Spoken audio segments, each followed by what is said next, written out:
I need to cleanse my mind, and this is probably not the best way to do it. This is 4 disturbing moments caught on live stream footage. Didn't you know? We are streaming too, so this might be a bad idea, but we gonna watch it anyways. 2022, the authorities in Northern Ireland came across a bizarre crime scene where the most likely suspect was somehow in 2 places at once. It all started on the 18th of December when Irish YouTuber VoteSaxon07, whose real identity is 33-year-old Stephen McCullen, livestreamed himself playing GTA Vice City. The stream started at around 6 p.m. and Stephen stayed live for about 6 hours, till midnight. The stream itself was quite unremarkable, with Stephen playing the game mostly in silence, broken by his occasional commentary. Unfortunately, while he was streaming comfortably... Is that sarcasm? Is he throwing shots? Quite unremarkable, doing absolutely nothing. In his home, his 32-year-old girlfriend, Natalie McNally, was going through something downright horrific. Stephen, however, was completely unaware of this and promptly went to sleep after ending the stream. The next day, he woke up to a barrage of calls and messages regarding Natalie. She was apparently at her parents' house the night before to watch the World Cup finale. The match ended at around 6 p.m. and Natalie went back to her home shortly after, which wasn't too far away. She lived alone in Northern Ireland with her 2 cats and a dog. However, the next day, no one could get through to Natalie. She didn't show up to work and wasn't picking up her phone either. At the time, she was also 15 weeks pregnant with Stephen's child. So when she went silent, her friends and family grew worried, fearing she was facing some health concerns. After learning about her absence and waiting a few hours for a response, Stephen went to her home, which was about 20 minutes away from his home in Lisburn. Unfortunately, he was too late. When Stephen arrived at Natalie's home, the door was wide open. Inside, he found her lifeless on the floor. She had been killed. Detectives from the Major Investigation Team have now launched a murder investigation following the death of Natalie McNally. What does this have to do with live streaming though? Like literally just because he was live while it happened, that's why this is in here? Natalie and Lurgan. Or is it actually this like the follows footage? The results of the post-mortem. The 32-year-old died a violent death, having been stabbed a number of times, and there are signs of defensive injuries. Post-mortem reports showed that she was killed on the night of December 18th, not long after she came back from her parents' home. However, investigators did not find any evidence of a forced entry into her home. This, combined with the fact that Stephen was the one who reported her death to the police, made him the lead suspect in her murder investigation, and he was arrested shortly after. However, this arrest didn't last long, because as the authorities quickly found out, Stephen had a strong alibi. According to the post-mortem report, Natalie was killed during the same time Stephen was live streaming from his home. Investigators looked through Natalie's phone and found the last text Stephen sent to her at 5:57 p.m., which read, "Right, I'm off to stream the night away, wish me luck." To which Natalie replied, "I might have a peek at your live stream later." This was enough to clear Stephen's name from any wrongdoing, but it left investigators with no clear direction on where to look next. Stephen did give them the name of someone he suspected, however, investigating that person didn't lead to any breakthrough in the case either, and the name of this person was never made public for this reason. Luckily, detectives found CCTV footage a few days later showing a man dressed in dark clothes and white shoes heading towards Natalie's home at 8:52 p.m., and then the same person going back about 40 minutes later.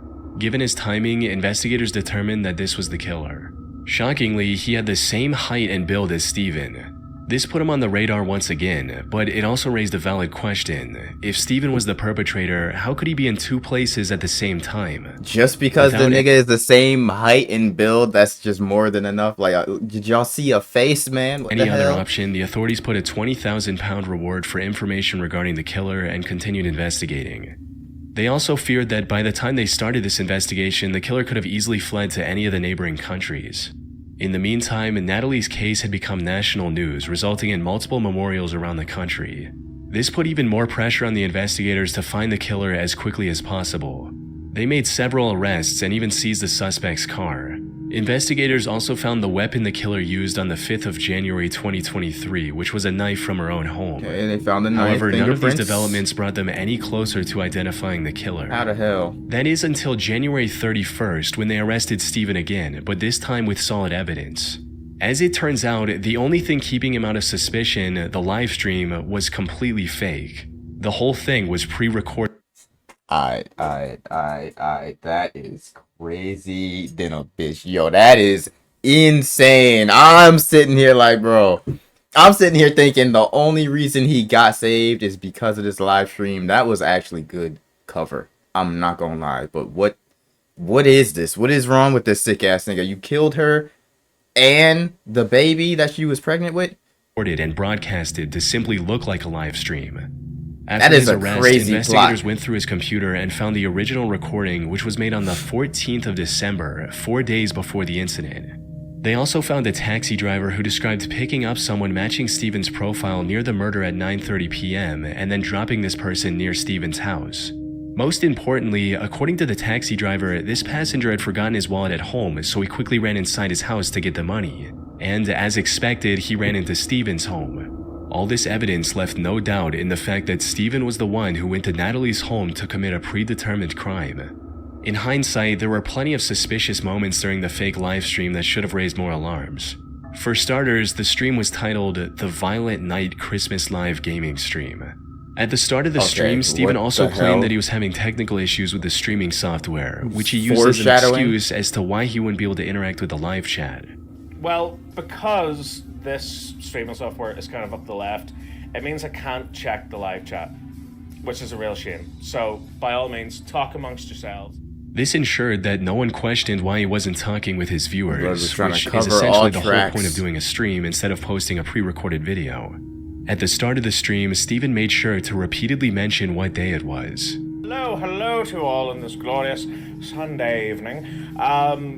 So I just thought, why not? I'm gonna do a live stream because this day next week is Christmas. So what more could you want for Christmas other than an evening with your old pal Stephen? This was likely an effort to make his alibi stronger and to say, look, I was streaming the same night. I even mentioned the day at the beginning. On top of that, many moments in the stream also took on a far more disturbing meaning after the truth came out. Like him singing about killing someone in-game, which can also be interpreted as him cryptically talking about his girlfriend. I need to kill it. I need to take her down. 'Cause I won't pass the mission if I don't get this to die. Tra-la-la. At another point during the stream, he makes a pun that sounds like Natalie's name and finds it unusually amusing. Yeah, that's physics. That's what would happen in the real world. Absolutely. Absolutely. The most creepy moment, however, Yo, this nigga's dedicated first. The dude, I don't know if he did it himself, but like if he actually went through and watched the whole live, or if the whole live was posted somewhere and he gathered all this to further get more lore on this video, that is some crazy dedication. But this is crazy. Halfway through the stream. While he was on break, suddenly the live stream back soon graphic switched with a poster of a James Bond movie called No Time to Die.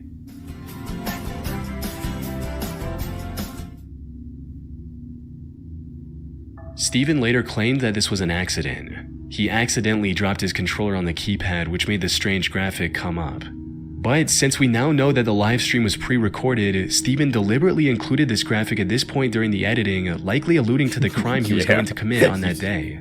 This theory becomes even more credible once you consider the fact that this movie poster came up at about 9:15 p.m., which perfectly aligns with the time he was at Natalie's house committing the brutal crime.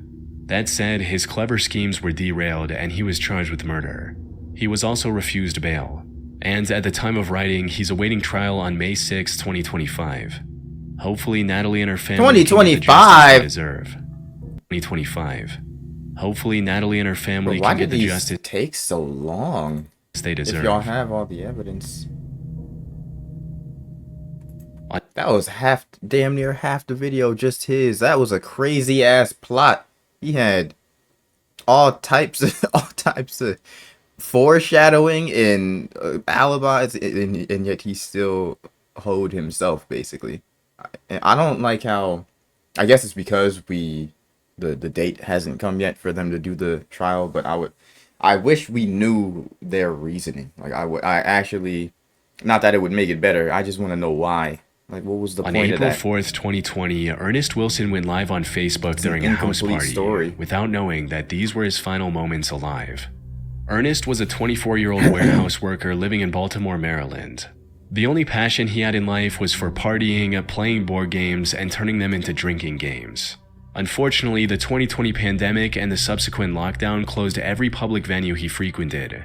So he decided to take matters in his own hands and came up with a solid plan. He would rent Airbnbs, host an invite-only party which he referred to as a game night with a fee to cover the expenses, and have a good time with his friends. These parties started off small but quickly grew in numbers as more and more people became aware of them. And on April 3rd, he went onto Facebook to plan another party that weekend, asking, Partying during "Should the I do game pandemic." nights again this weekend?" And, "We playing hide and seek at game night tonight?" After receiving enough confirmations, he decided to go ahead with the plans and announced a 2-day game night with free entry for girls and a $5 fee for the guys. Not long after this announcement, he also made a post about bringing uninvited people, stating, "Please don't show up with nobody I didn't personally invite if we didn't discuss it first. They're going to get left outside."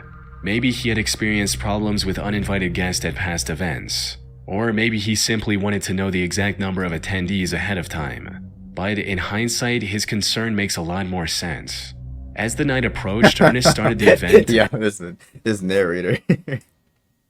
The way he tells the stories is like actually really well scripted though, in terms of like not spoiling who did what and how. And it went just as well as he could have hoped, with everyone dancing and having a good Keeps time. you engaged. That is the whole until time. 2:30 a.m. when the group decided to play the hide-and-seek game they discussed earlier. Ernest took charge as the first seeker and began a countdown at the Airbnb's backyard. 1, 2, 3, 4, 5, 6. However, as soon as he began searching for his friends, he stumbled upon something completely I said unexpected. this was in Baltimore. 1, 2, 3. Who the f- is that, you? I don't know. Get your on the other side of this gate.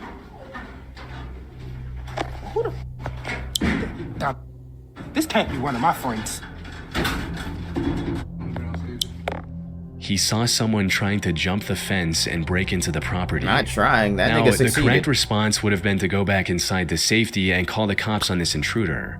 However, Ernest was already a bit under the influence at the time and made the biggest mistake of his life. He decided to confront the man on his own, and that's when things took a turn. The intruder was armed, and after some back and forth, tragically shot Ernest before fleeing the scene, all of which could be heard on the live stream. Wow.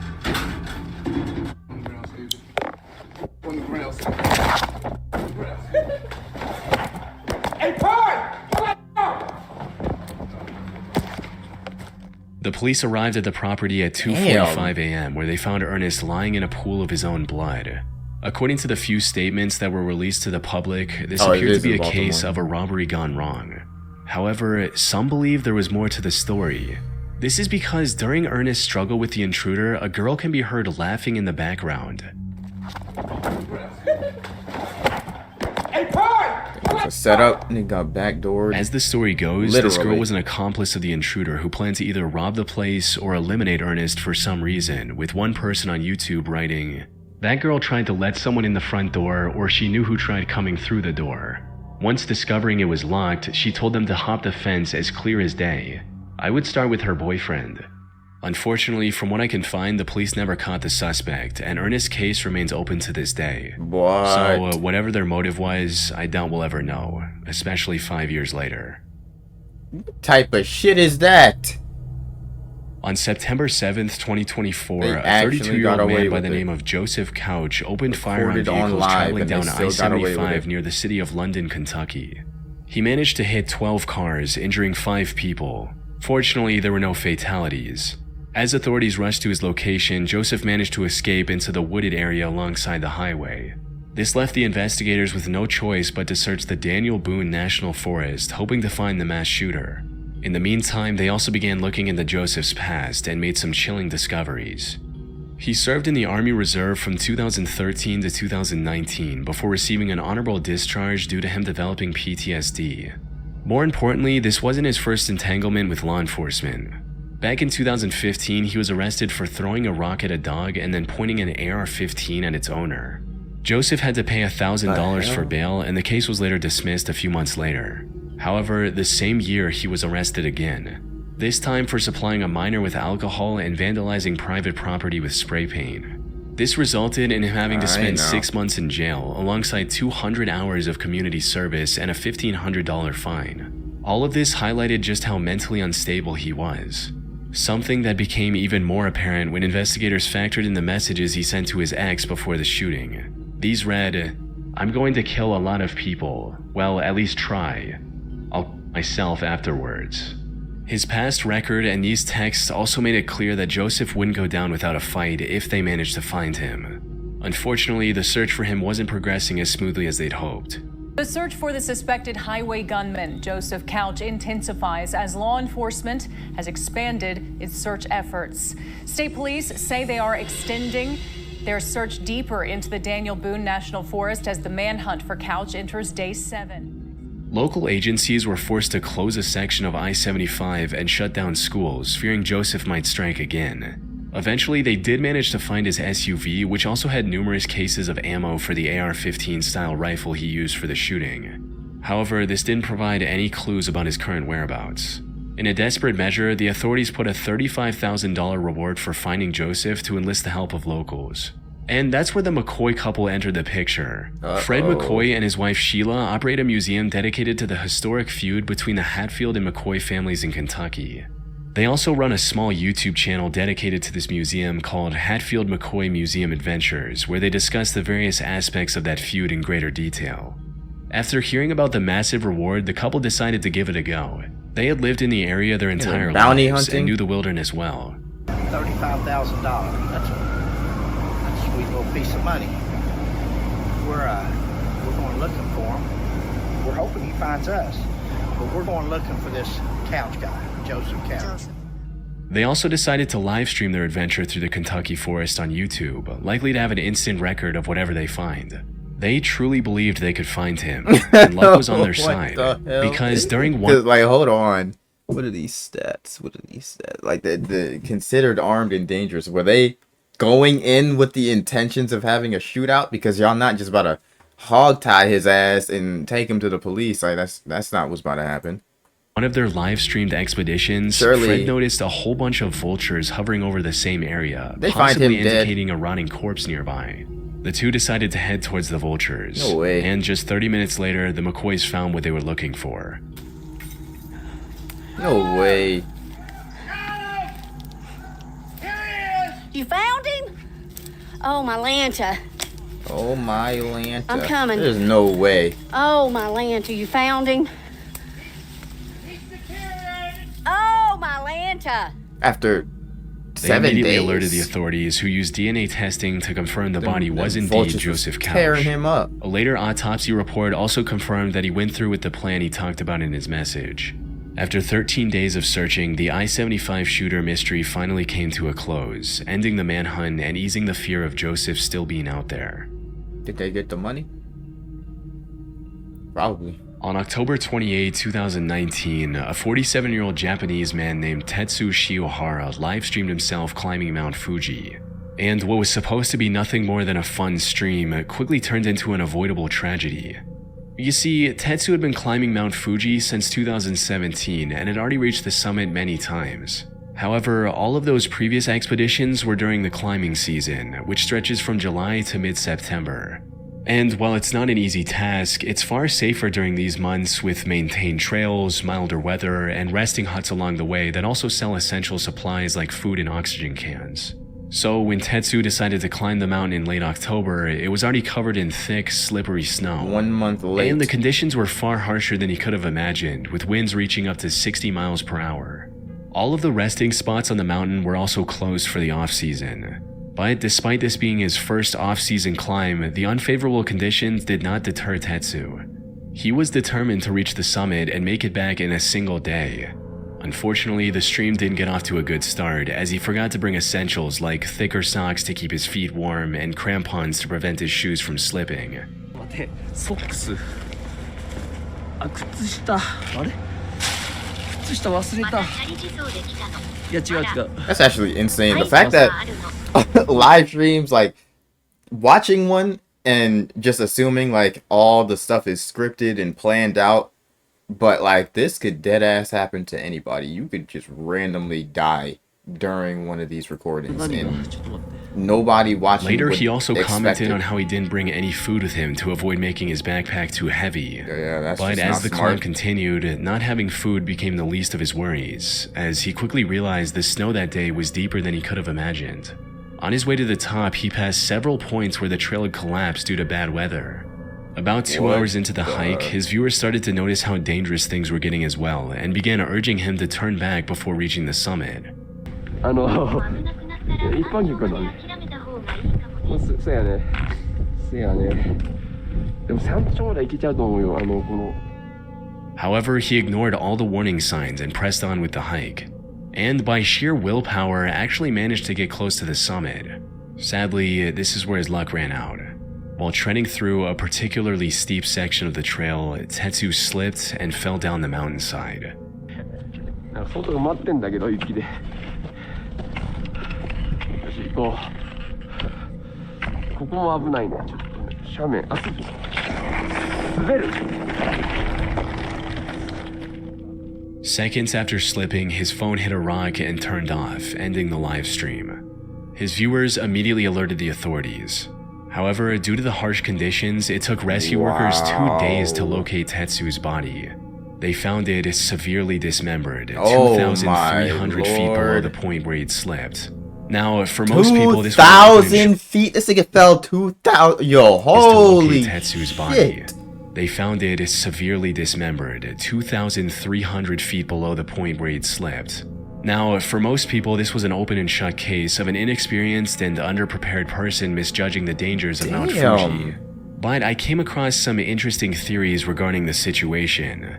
For example, one person stated, I don't think he wanted to go exactly how/where he did on the mountain, but if you ever saw the live stream, you'd know that he definitely was planning on doing it, probably at the top. The chat was begging him to turn back, and he made constant, likely deliberate references to not being fully equipped. Additionally, he had a very ample and generous amount of time to turn around if it had purely been a mistake, with the last few people he met warning him to not go any further. In other words, Tetsu intended to end everything that day. The missing equipment was a deliberate decision, not an oversight. Although there's no evidence to prove this theory. Yeah, I and don't we'll think never- that. I don't know about that. That's a crazy ass theory. I think he was just genuinely. He probably had some what do you call that? That type of mentality where you just feel like nothing can happen, nothing bad would happen to you. Like you see it happening to other people, but you just can't believe that something like that would happen to you. He probably just had that, whatever the hell you call it, and figured he was gonna be alright. And he was not. He was indeed not alright. Yeah, and also the fact that he was streaming, probably just wanted to continue to stream, thinking that nothing. I don't think anybody would go out into this thinking that I'm gonna die, bro. Like he probably might think, alright, I'm gonna keep going, and if I ever slip and have a close call or get hurt, then I'll turn around. But unfortunately, that's just not how this went. know for sure if this was actually his intention. Very, very unfortunate. But yeah, for the second one, I think it was, them talking about how the girl was laughing in the background. So that quite literally means, unless she was drunk, but that quite literally means that she saw what happened. And yet, they still weren't able to catch the dude after 5 years. It's like something corrupt is going on there.